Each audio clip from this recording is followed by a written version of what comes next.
제가 그림에 대해서 조예가 별로 없습니다. 즉 그림을 잘 볼 줄 모른다는 것이죠. 뭐 인상판지, 뭐 추상판지 잘 몰라요. 그냥 그림이고 색깔일 뿐이에요. 그런데 많은 화가들이 그림을 그리잖아요. 그림을 그림에 있어서 가장 많은 소재로 나오는 것이 뭘까라고 봤더니 행복이라고 하는 것이 많은 소재로 그림의 소재가 되어져 있더라고요. 프랑스의 대표적인 행복에 대해서 그림을 그린 사람이 르누아르라는 화가가 있습니다. 스페인에는 호아킨 소요라라고 하는 화가가 있습니다. 행복에 대해서 이분들이 주로 그림을 그렸던 것은 아이들이 뛰어노는 모습, 그리고 가정에서 가족들이 함께하는 모습들이에요. 결국 행복이라고 하는 것은 보편적인 사람들의 눈에도 아이들이 행복하게 뛰어놀고 우리 가족이 하나가 되어서 즐거운 한때를 보내는 것이 바로 행복이구나 라는 생각이 들었습니다. 어떤 화가가 세상에서 가장 아름다운 그림을 그리고 싶어 했습니다. 그래서 사람들에게 묻기 시작했습니다. 세상에서 가장 아름다운 것은 뭔가요? 세상에서 가장 아름다운 것은 뭔가요? 그랬더니 사람들이 대답을 합니다. 어떤 사람들은 세상에서 가장 아름다운 것은 믿음입니다. 또 어떤 사람은 서로 간의 사랑이죠. 또 어떤 사람은 말하기를 진정한 평화가 바로 가장 아름다운 것입니다 라고 답변을 했습니다. 그래서 이 화가는 이 세 가지가 뭘까를 찾아다니기 위해서 전국을 돌아다녔는데도 불구하고 결국 이 세 가지가 함께 어우러진 아름다운 것을 찾지를 못했습니다. 이제 모든 것을 정리를 하고 집으로 돌아오는데 집의 문을 열고 깜짝 놀랐습니다. 왜냐하면 이 화가가 세상의 아름다운 것을 그리기를 포기하고 집의 문을 여는 순간 아빠하고 달려오는 그 아이들의 눈에서 아빠를 향한 믿음을 보았고, 그리고 한참 만에 돌아온 남편을 바라보는 아내의 눈에서는 사랑을 보았고요. 그리고 함께 그날 저녁 가족들이 모여서 식사하는 그 식탁에서는 진정한 평화를 볼 수 있었다는 것입니다. 그래서 이 화가는 가장 행복한 순간이라는 제목으로 가족이 함께 식탁에서 식사하는 장면을 그렸던 것이죠. 여러분, 영어로 가족을 뭐라고 말하는지 아십니까? 영어로 가족은 패밀리입니다. 한번 보여주실래요? 패밀리라고 하는 영어 단어는 그 다음을 넘겨주시면 돼요. 네. 그 패밀리의 각 한자 한자의 뜻이 다 있는 거예요. 누가 해석해 놓기를 패밀리의 F는 father, 그리고 A는 and, 그리고 mother, I love you예요. 이 말이 뭐냐면 아빠 그리고 엄마, 나는 당신을 사랑합니다. 이게 바로 패밀리라고 하는 거예요. 즉 가족이라고 하는 말은 사랑이 넘치는 공동체, 부모가 있고 자녀가 있고 함께 하나 되어진 그 공동체가 바로 가족이라고 하는 것이죠. 그렇습니다. 가족은 이렇듯 사랑을 전제로 해서 만들어진 공동체예요. 하나님께서 최초에 만들어주신 공동체가 바로 가족이에요. 가족. 하나님이 처음 사람 아담을 만들었잖아요. 그런데 이 아담 혼자 있는 것이 좋게 보이지 않았어요. 아담 혼자 있는 것이 하나님은 불편하지 않아요. 또 아담 혼자 있는 것이 원래 하나님의 창조 계획이에요. 그런데요, 아담을 볼 때 아담이 혼자 있는 것이 안쓰러워 보였기 때문에 하와를 또 만들어서 부부가 되게 하고 아내가 되게 하고 가족이라고 하는 것을 만들어 주신 거예요.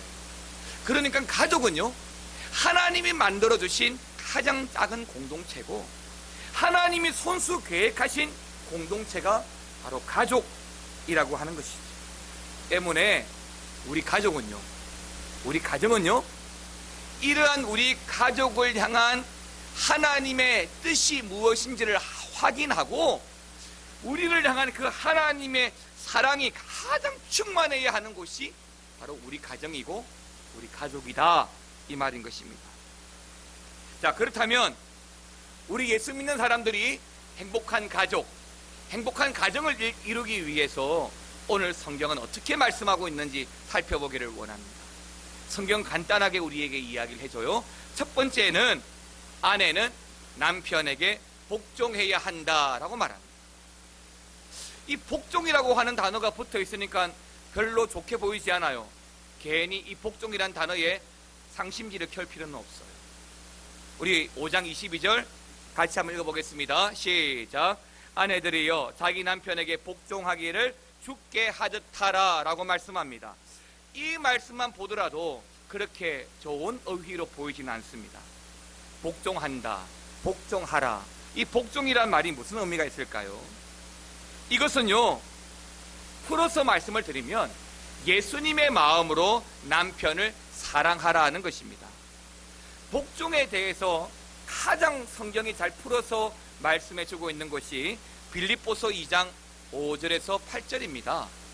여기 빌립보서 2장 5절에 보게 되면 우리 안에 이 마음을 품으라고 했는데요, 이 마음이 누구의 마음이라고 했습니까?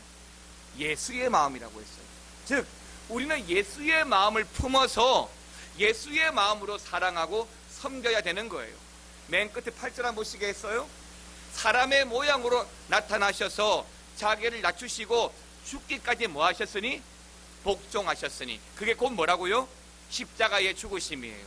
십자가의 죽으심은 우리가 뭘로 표현할 수 있죠? 우리를 향한 하나님의 사랑이죠. 때문에 이 빌립보서 5장 2장에서 말하는 복종이라고 하는 이 개념은 예수의 마음을 품어서 사랑하는 것이 바로 복종인 것입니다. 그러니까 아내들이요, 남편에게 복종하라 라고 하는 말에 괜히 저를 신랄하는 눈으로 볼 필요가 없어요.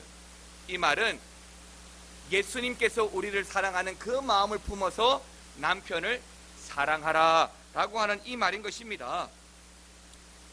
제가 이 설교를 준비하면서 설문조사한 결과를 찾아보았습니다.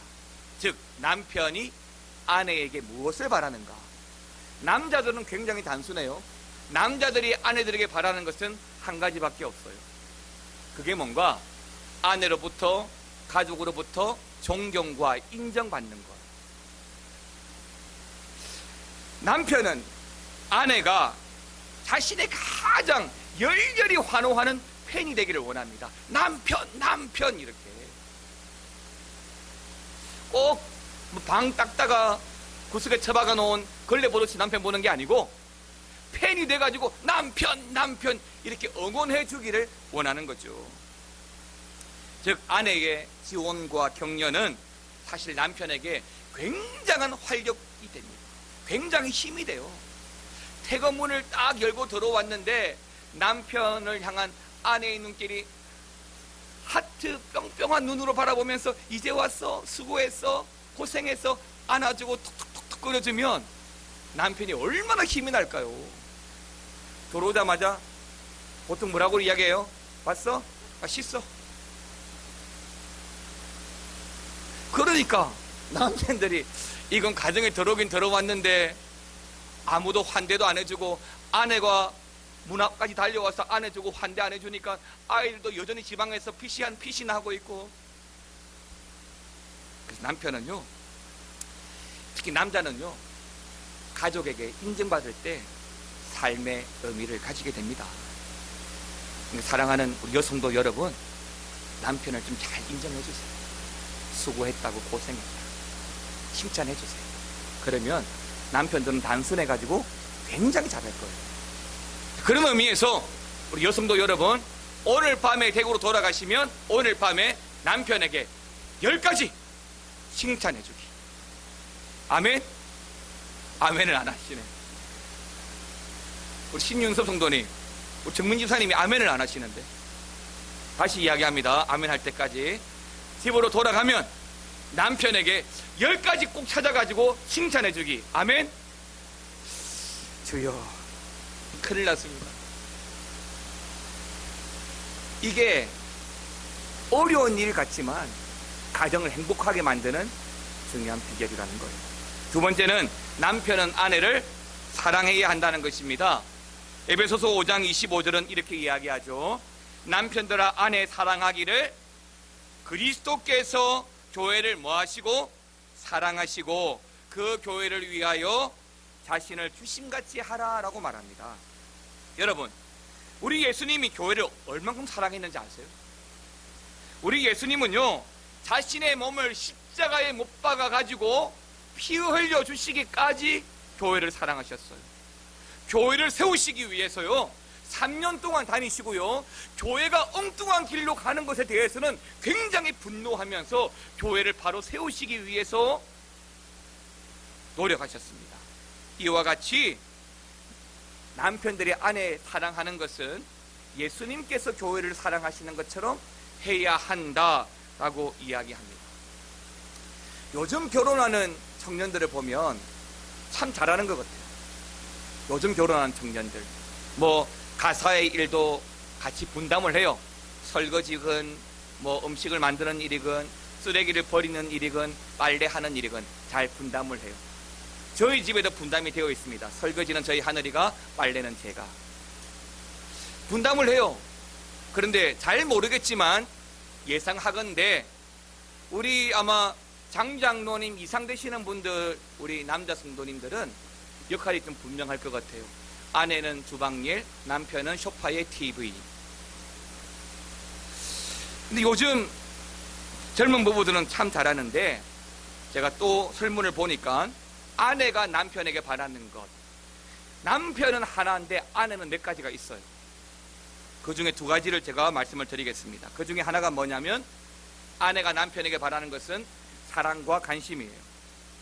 아내는 남편에게 사랑받기를 원한다는 것이죠. 즉 여자들은 일 잘한다고 잘했다 칭찬해 주는 것보다 그 마음 표현해 주기를 원하는 거예요.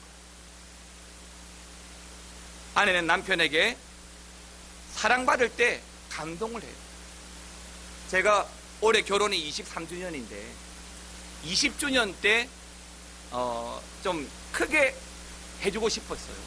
사실은 20주년 때 리마인드 웨딩을 하고 싶었는데 그걸 못했어요. 그래서 부산에 아주 좋은 바닷가가 보이는 카페에서 케이크와 함께 20개의 초를 꽂고 20주년 기념 반지를 제가 하나 만들어줬어요. 반지 안에는 20주년 축하하고 고마워라고. 그리고 그 카페에 가서 케이크를 내어놓고 축하한다 하면서 반지를 쓱 내밀었는데 다 알면서도 모른 척 하면서 이게 뭐야? 하며 뚜껑을 열면서 너무너무 좋아하는 거예요. 그걸 제가 점검물로 남기기 위해서 핸드폰으로 촬영해 놨거든요. 좋아하는 장면.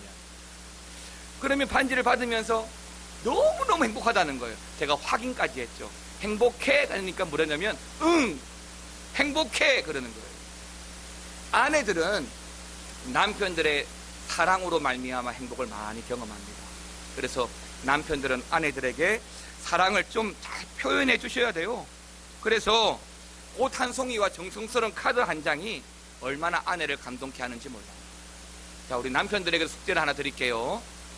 다음 주 중에 꼭 꽃 한 송이 사가지고 아내에게 사랑해 하고 전달할 수 있기를 바랍니다. 아내들이 안 하니까 남편들이 안 하잖아요. 창세기에 보게 되면 아담이 이렇게 하와를 고백합니다. 내 뼈 중에 뼈요, 내 살 중에 살이라.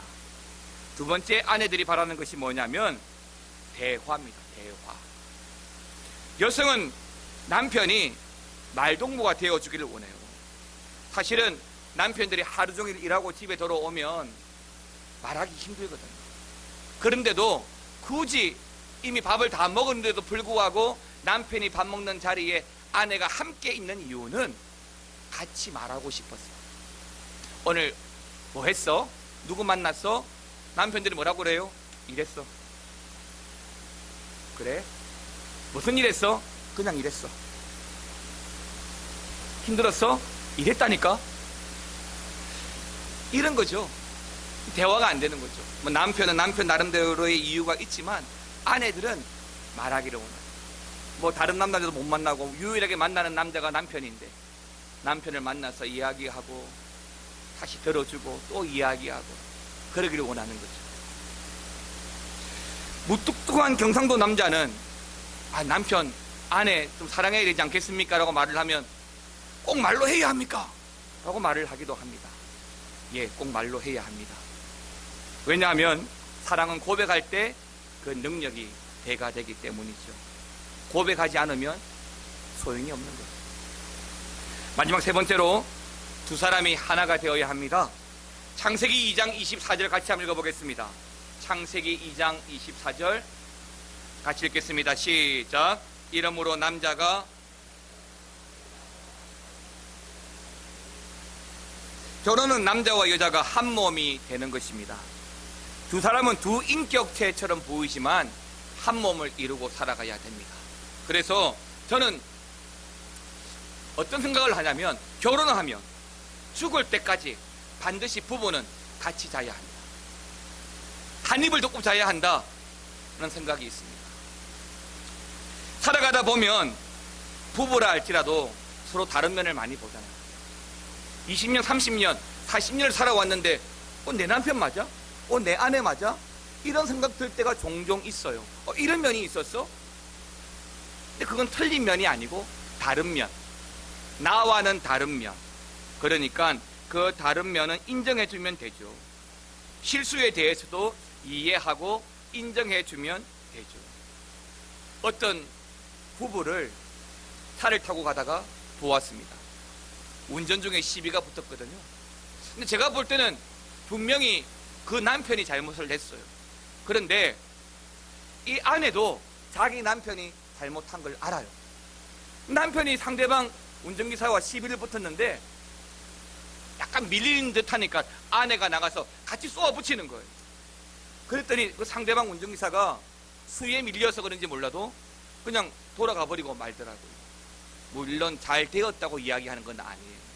다만 남편을 지지해주고 그 지지가 고마운 그 남편이 하나 되어진 부분들을 이야기하고 싶은 겁니다. 못나고 모난 부분도 있죠. 하지만 못나고 모난 부분은 함께 깎아가야 될 부분이죠. 부부는 예수의 사랑으로 말미암아 하나 되어진 사람들입니다.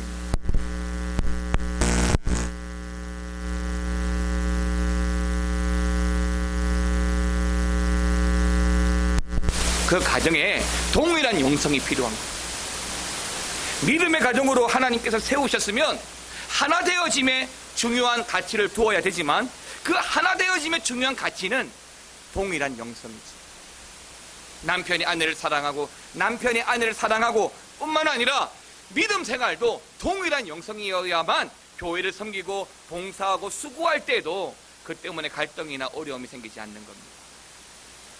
그리고 또한 성경은 우리에게 창세기 2장 18절에 보게 되면 하나님이 아담이 독처하는 것을 보시고 하와를 돕는 배필로 만들어 줬다라고 말했습니다. 즉 부부는 서로를 도와주는 사람이에요. 남편은 아내를 도와주는 사람이고 아내는 남편을 도와주는 사람이에요. 일방적으로 도움을 받는 사람이 아니고 일방적으로 도와주는 사람이 아니고 서로 도와주는 사람이 부부인 거예요. 그래서 그리스도의 마음으로 남편은 아내를 사랑하는 것, 그리스도의 사랑으로 아내가 남편을 인정하고 사랑하는 것, 이것이 곧 돕는 배필로서 하나됨을 이루는 중요한 근거가 되는 것입니다. 사랑하는 성도 여러분, 사람의 노력으로만 행복한 부부가 된다는 것은 사실 굉장히 어렵습니다. 재산이 많으면 행복할 것 같지만 나름대로 불행의 요소가 있습니다.